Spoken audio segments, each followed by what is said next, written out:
Hello students. आज हम पढ़ेंगे chapter chemical bonding and molecular structure that is part 2। और इसमें हम पढ़ेंगे कोवेलेंट बॉन्ड क्या होता है, आयोनिक बॉन्ड क्या होता है एंड कोऑर्डिनेट बॉन्ड क्या होता है with different different examples. And you know this topic is very very important. So let's start. हमारा चैप्टर है chemical bonding and molecular structure and सबसे पहले हम डिस्कस करेंगे ionic bond. Ionic bond as the name suggest it is made up of ions.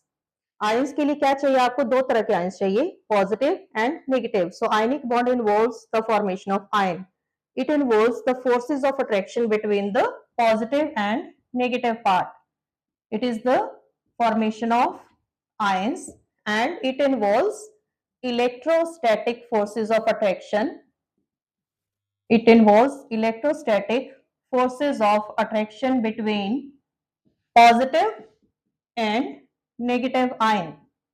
सो इस bond को हम electrovalent bond भी बोलते हैं। डेफिनेशन आपको पता होनी चाहिए।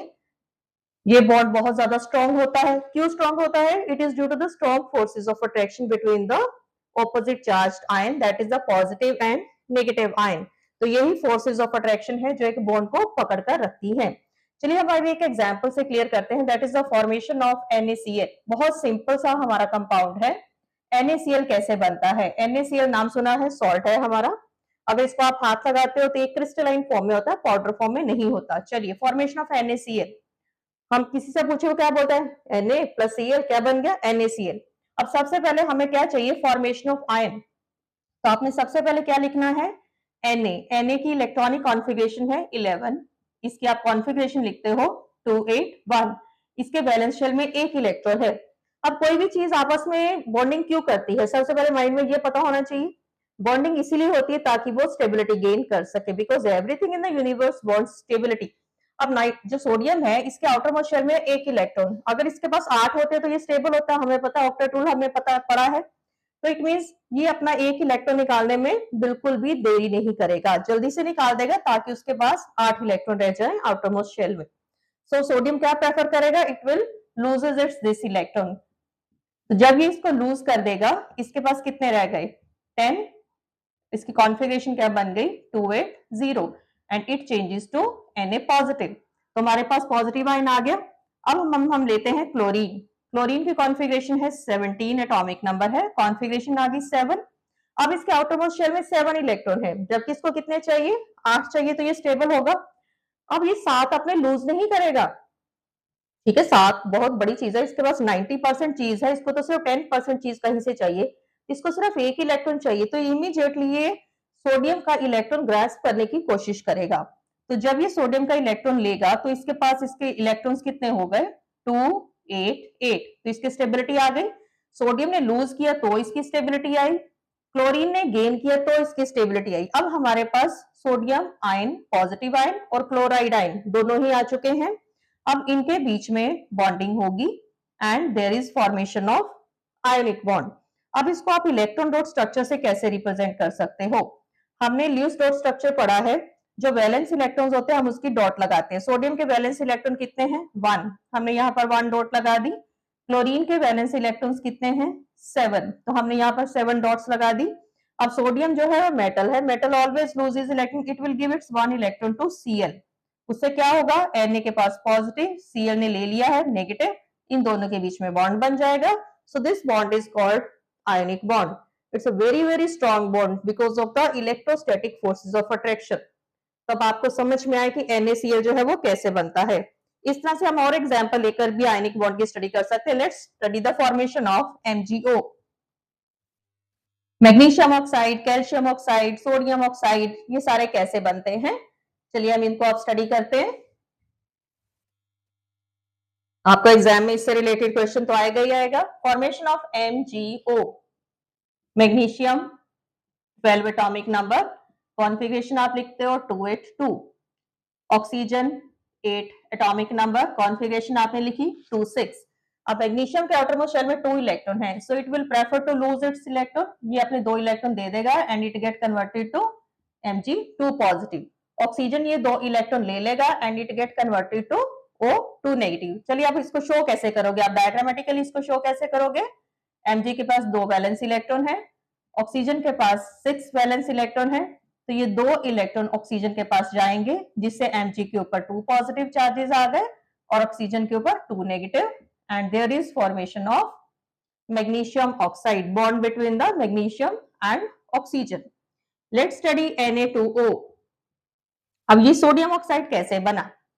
Again sodium atomic number 11, configuration 281, दूसरे सोडियम की भी सेम रहेगी 281, ऑक्सीजन 8, सो इट इज 26। चलिए अब लिखते हैं हम, ये आपका ऑक्सीजन है, आपने ऑक्सीजन के 6 वैलेंस इलेक्ट्रॉन बना दिए। सोडियम, अभी आपको सपोज आपको स्ट्रक्चर नहीं पता, आपको नहीं पता, आपको क्वेश्चन बोर्ड में लिखा आ गया है कि draw the ionic bond in sodium oxide, तो हमने क्या करा, सोडियम का एक लगा दिया। ये सोडियम है, इसने तो इलेक्ट्रॉन देना है, अब इसने अपना एक इलेक्ट्रॉन दे दिया, बट ऑक्सीजन का वैलेंस शेल अभी कंप्लीट नहीं हुआ, उसके पास 8 इलेक्ट्रॉन नहीं आए। इट मींस इसके जो स्ट्रक्चर है, इसके अंदर इसके पास 2 सोडियम है। क्लियर? तो इस तरह से हमें स्ट्रक्चर पता चल सकता है। तो इसका फॉर्मूला क्या हो जाएगा, Na2O। बहुत सारे स्टूडेंट्स को ये पता नहीं चलता, वो एक ही Na लगाकर 2 इलेक्ट्रॉन बना देंगे, जबकि सोडियम के पास तो एक ही वैलेंस इलेक्ट्रॉन है, दूसरा इलेक्ट्रॉन कहां से आएगा, वो दूसरा सोडियम हमें देगा। तो इस चीज का आपने ध्यान रखना है। तो ये था हमारा MgO। Let's study MgO and Na2O। इस तरह से आप और भी बहुत सारे फॉर्मूलेज AlCl3 बना सकते हो, CaCl2 बना सकते हो, CaO बना सकते हो, इनकी आप प्रैक्टिस करिए। Now let's study the characteristics of, सबसे पहले हम बात करते हैं आयनिक बॉन्ड जो है ये कौन कौन से फैक्टर्स के ऊपर डिपेंड करता है। Factors on which ionic bond depends. तो फर्स्ट फैक्टर क्या है, हमने इसकी कंडीशन देखी है कि जब आपको एक आयनिक बॉन्ड बनाना है तो उसके लिए आपको क्या चाहिए, एक पॉजिटिव चार्ज चाहिए, आयन चाहिए, एक आपको नेगेटिव आयन वाली चीज चाहिए, फिर दोनों के बीच में अट्रैक्शन वाली, मींस अट्रैक्शन हो जाए, दोनों आपस में जुड़ जाए। इट मींस अब पॉजिटिव आयन कैसे बनेगा, हमने थर्ड चैप्टर में आयोनाइजेशन एनर्जी पढ़ी है, जिसकी आयोनाइजेशन एनर्जी कम होगी वो इजिली अपने इलेक्ट्रॉन लूज कर देगा, तो इजिली पॉजिटिव आयन बनाएगा। तो सबसे पहले हमारा जो फैक्टर है वो क्या है, that is low ionization energy. हमें पता है आयोनाइजेशन एनर्जी क्या होती है, energy required to remove the electron from the neutral gaseous atom. तो जिस की आयोनाइजेशन एनर्जी कम होगी उसमें से इलेक्ट्रॉन जल्दी निकलेगा। तो इसमें आप क्या लिख सकते हो, lesser is the ionization energy, easily cation form, तो जितना इजिली केटाइन बनेगा उतनी जल्दी हमारा आयनिक बॉन्ड बनेगा। Second is high electron gain enthalpy, क्योंकि जितनी जिसकी इलेक्ट्रॉन गेन एंथैल्पी ज्यादा होगी उतनी जल्दी एनाइन फॉर्मेशन होगा। ठीक है, so greater is electron gain enthalpy, more easily A9 is form, और उतनी ही जल्दी आपका आयनिक बॉन्ड बनेगा। थर्ड चीज क्या है, lattice energy. Now lattice energy क्या होती है, it is the energy released when positive and negative ion combines with each other. Lattice energy third factor है हमारा। So lattice energy क्या है, it is the energy released when positive and negative ion, energy released when you can write oppositely charged ions combines to form one mole of crystal. So more is the lattice energy, more easily ionic bond form. तो क्या तीन conditions आपने पढ़ ली हैं, लो ionization energy होनी चाहिए, high electron gain enthalpy होनी चाहिए, और लैटिस एनर्जी हाई होनी चाहिए। So these are the three factors which affects the formation of ionic bond. Now let's discuss the properties of ionic bond. Ionic bond की क्या क्या प्रॉपर्टीज होती हैं। फर्स्ट प्रॉपर्टी, अभी जैसे मैंने आपको पहले बताया, NaCl ये क्रिस्टलाइन फॉर्म में होता है, पाउडर फॉर्म में नहीं होता। जितने भी आयनिक सॉलिड्स होते हैं they are always in crystalline in nature. Second, they have high melting point. अब मेल्टिंग पॉइंट हाई क्यों होता है, it is due to the strong forces of attraction, electrostatic forces of attraction between the oppositely charged ions, so इनका melting point high रहता है। Third point, they are soluble in water. क्यों soluble होते हैं, because they are polar in nature. तो हमें एक rule पता है, पोलर डिसॉल्व पोलर और लाइक डिसॉल्व लाइक NaCl पानी में घुल जाता है ना, अब नमक पानी में घुल जाता है, so they are soluble in water. Next, they are good conductor of electricity. Good conductor किसके? Electricity के. In molten state or in aqueous form. In molten or in aqueous form. Not in solid form. Not in solid. अगर आप NaCl के साथ एक experiment करते हो, सारा बैटरी लगा ली, बल्ब लगा दिया, इलेक्ट्रोड फिट कर दिए, आपने करंट पास किया, आप देखोगे बल्ब ग्लो नहीं होता। अगर आप उसी NaCl के अंदर पानी डाल देते हो तो आप देखते हो आपका बल्ब ग्लो हो जाता है, बिकॉज जब आपने उसको एक्वस फॉर्म में कर दिया, उसके आयंस को मोबिलिटी के लिए स्पेस मिल गया। Mobility means movement. जब वो सॉलिड स्टेट में होता है, each ion is at its fix position, so no one can move. जब वो मूव ही नहीं करेगा तो करंट कंडक्शन कैसे होगी? बिकॉज आयंस की मूवमेंट से ही करंट कंडक्ट होता है। So they conduct electricity in aqueous form or in molten form. Next जो ionic bond होते हैं, these they are non-directional. Properties में से आपको क्वेश्चन आता है, non-directional होते हैं and ionic reactions are very fast. जितने भी ionic reactions हैं, instantly वो मतलब हो जाते हैं, एक within second में ionic reactions are very fast. Because जो आयंस है इमीडिएटली, या तो अगर पॉजिटिव है तो वो स्टेबिलिटी चाहता है, इमीडिएटली रिएक्ट करेगा, नेगेटिव है उसको भी स्टेबिलिटी चाहिए। So ionic reactions are always very very fast और इंस्टेंटेनियसली ये रिएक्शन हो जाते हैं। सो हमने क्या पढ़ा है? आयनिक बॉन्ड्स की प्रॉपर्टीज पढ़ ली है, आयनिक बॉन्ड किन किन फैक्टर्स के ऊपर डिपेंड करता है और आयनिक बॉन्ड बनता कैसे है। Now I will discuss covalent bond. नाम आपने सुना है। कोवलेंट बॉन्ड क्या होता है? अब आयनिक बॉन्ड में था कि एक पॉजिटिव है, एक नेगेटिव है, दोनों को ही अपनी डेफिशिएंसी कंप्लीट करनी है, स्टेबिलिटी लेनी है। जो कोवलेंट बॉन्ड है उसमें ऐसा कुछ नहीं होता है। कोवलेंट बॉन्ड में भी जो हर एक एटम के जो है एलिमेंट जो है इलेक्ट्रॉन्स जो है वो पूरे नहीं है, ऑक्टेट कंप्लीट नहीं है, लेकिन उसमें पॉजिटिव नेगेटिव आयन नहीं बनते, उसमें म्यूचुअल शेयरिंग होती है। सो कोवलेंट बॉन्ड क्या है? It is formed by the mutual sharing of electrons. इसमें म्यूचुअल शेयरिंग होती है। It is formed by the mutual sharing of electrons between the two atoms. So covalent bonding क्या show करता है? Mutual sharing of electrons between the two atoms. Covalent bond single भी हो सकता है, कोवलेंट बॉन्ड डबल भी हो सकता है, कोवलेंट बॉन्ड ट्रिपल भी हो सकता है। ठीक है, so let's first take the example of formation of hydrogen molecule. Hydrogen molecule कैसे बना? हाइड्रोजन के पास इलेक्ट्रॉन 1 है, 1 एटॉमिक नंबर है, हम एक डॉट लगा देंगे। दूसरा हाइड्रोजन, उसके पास भी इलेक्ट्रॉन 1। सबसे पहले आपने कॉन्फ़िगरेशन लिखनी होती है, जैसे मैंने दोनों हाइड्रोजन की 1-1 लिख ली है, तो इसके k शेल में 1 है, इसके भी k शेल में 1 है, तो इसलिए हमने वैलेंस इलेक्ट्रॉन्स को डॉट्स के थ्रू रिप्रेजेंट किया है। अब इसको एक और चाहिए तो इसके पास k में 2 हो जाएंगे, इसको भी 2 चाहिए ताकि उसका k स्टेबल हो जाए, पर दोनों के पास नहीं है। ये क्या करेंगे? ये शेयरिंग करेंगे।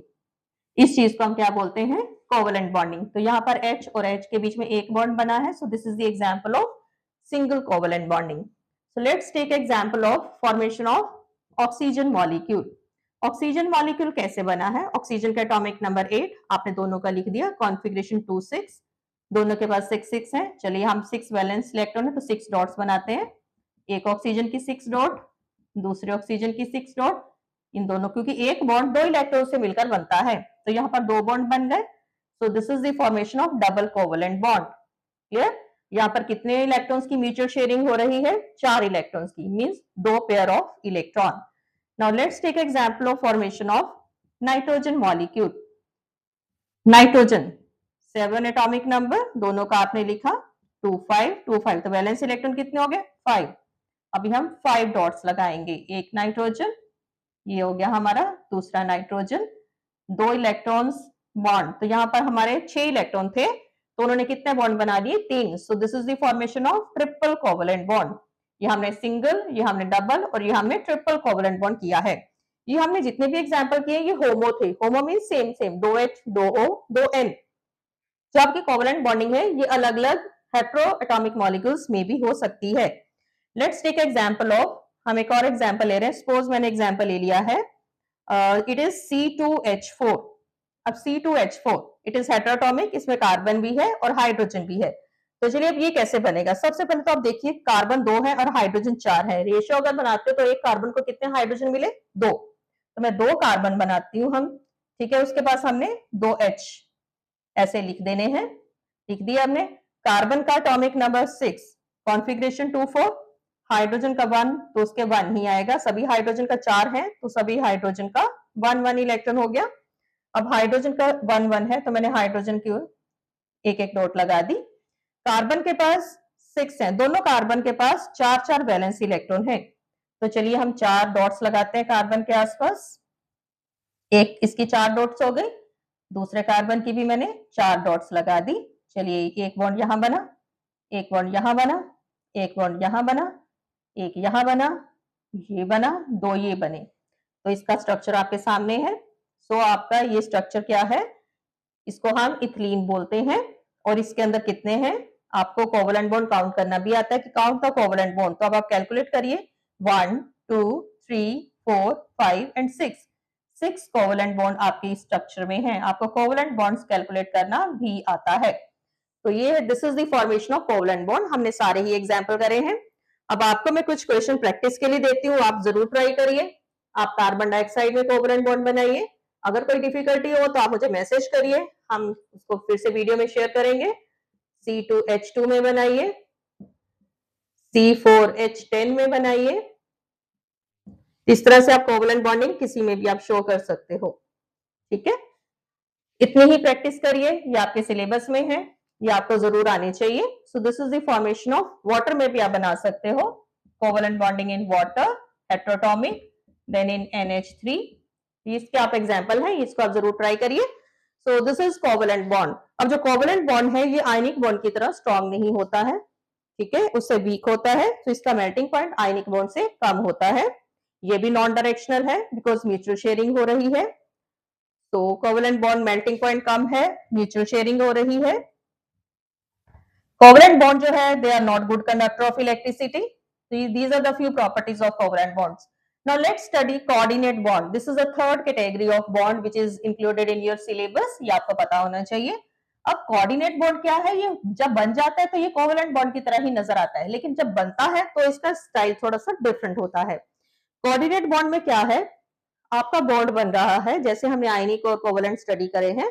कोऑर्डिनेट में क्या है, 2 एटम है, एक एटम के पास तो इलेक्ट्रॉन्स हैं और एक के पास कोई भी नहीं है, एक भी नहीं है। तो जिसके पास ज्यादा है वो अपने सारे के सारे इलेक्ट्रॉन देता है बॉन्डिंग के लिए। हम एग्जांपल करेंगे तो आपको समझ में आएगा। तो हमारा थर्ड जो है बॉन्ड वो क्या है, कोऑर्डिनेट बॉन्ड।